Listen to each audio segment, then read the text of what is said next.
হেদায়ত এবং বুঝ আল্লাহ তাআলা সবাইকে দিবে না। আল্লাহ তাআলা যে এখানে আসার আপনাকে তৌফিক দান করেছেন, 5 ওয়াক্ত নামাজ পড়ার তৌফিক দান করেছেন, আপনি সৌভাগ্যবান যে কোরআন এবং হাদিসের কথাগুলো আপনার কান পর্যন্ত পৌঁছে গেছে। আজকে অসংখ্য অগণিত মানুষ আছে যারা জুমার নামাজেও মসজিদে আসে না, বিভিন্ন জায়গায় যে তাফসিরুল কোরআন মাহফিল হয় সেখানেও তারা উপস্থিত হয় না। আল্লাহ তাআলা কোরআনের মধ্যে একটা কথা খুব স্পষ্ট ভাষায় বলছেন, এই কথাটা সূরা বাকারার ভিতরেই আছে, যে আমি যদি তাদের কানগুলোকে বন্ধ করে দেই তাহলে কিভাবে তারা কোরআনের কথা শুনবে। এই সমস্ত মানুষদের কানকে আল্লাহ তাআলা বন্ধ করে দিয়েছে, তারা ইচ্ছে করলেও এই কোরআনের কথাগুলো শুনতে পারবে না। তো আমি সৌভাগ্যবান যে আল্লাহ তাআলা আপনাকে আমাকে কোরআনের কথাগুলো বলার এবং শোনার তৌফিক দান করেছেন। পৃথিবীতে কোরআন নাজিল হয়েছে 1450 বছর হয়ে গেছে। কত মানুষ এই কোরআনকে মুখস্থ করেছে, কত মানুষ এই কোরআনের তাফসির লিখেছে, অসংখ্য অগণিত মানুষ দিন রাত এই কোরআন তেলাওয়াত করতেছে। প্রত্যেকটা মাদ্রাসায় প্রতি মাসে কোরআন খতম করা হচ্ছে। কিন্তু 1450 বছর পরেও কিছু মানুষ এখনো আলিফ বা তাসা রিডিং করতে পারে না।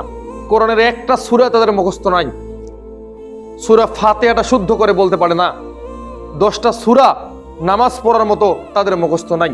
অথচ এদিকে যান, তার বিজ্ঞান মুখস্থ, তার দর্শন মুখস্থ, তার গণিতের সূত্রগুলো মুখস্থ, সে ইংরেজিতে কথা বলতে পারে, কিন্তু এই কোরআনের জ্ঞানটা সে অর্জন করতে পারে না, কোরআনটাকে রিডিং পড়তে পারে না।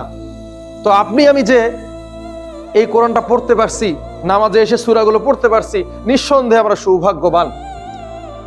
সেই ব্যক্তি সৌভাগ্যবান নয় আল্লাহ তাআলা যাকে সম্পদ দান করেছেন, নাম যশ খ্যাতি দান করেছেন, যার কাছে মিলিয়ন বিলিয়ন টাকা আছে, সে প্রকৃতপক্ষে সফল নয়। বরং সফল সেই ব্যক্তি যে এই শেষ জামানায় এসে সাদা একটা টুপি মাথায় দিয়েছে, পাঞ্জাবি পড়েছে, মুখের মধ্যে দাড়ি রেখেছে, দিনে একটা আয়াত হলেও কোরআন থেকে পড়ে, 5 ওয়াক্ত নামাজ জামাতে এসে পড়ে, পরিবারকে পর্দার ভিতরে থাকার নির্দেশ দেয়, নিজে সৎ কাজ করে, সৎ কাজের আদেশ করে, অসৎ কাজ থেকে মানুষকে বিরত রাখে। এই ব্যক্তি হচ্ছে সৌভাগ্যবান। আর আল্লাহ তাআলা কোরআনের মধ্যে আরেকটা জায়গায় বলছেন সৌভাগ্যবান কারা। আল্লাহ তাআলা বলছেন কুল্লু নাফসিন যায়িকাতুল মাউত, প্রত্যেকটা নফসই মৃত্যুবরণ করবে। ওয়া ইন্নামা তুওয়াফাউনা উজুরাকুম ইয়াউমাল কিয়ামা, প্রত্যেক ব্যক্তিকে তার কর্ম অনুযায়ী ফল প্রদান করা হবে। ফামান যুহজিহা আনিন নার, যে ব্যক্তি নিজেকে জাহান্নামের আগুন থেকে মুক্ত করতে পারবে, ফাকাদ ফাজ, এই ব্যক্তি সফল।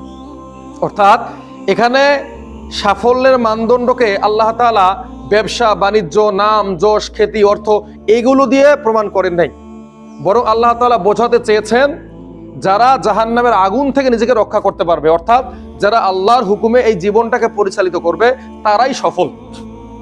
আপনি হতে পারেন কোনো বিলিয়নার, কিন্তু আপনি যদি আল্লাহর আইনের ভিতর থেকে, রাসূল সাল্লাল্লাহু আলাইহি ওয়াসাল্লামের সুন্নতের ভিতর থেকে আপনার জীবনকে পরিচালিত করেন এবং মৃত্যুর পরে আল্লাহ তাআলা আপনার ব্যাপারে জান্নাতের ফয়সালা শুনিয়ে দেয়, জাহান্নামের আগুন হারাম করে, আপনি সফল।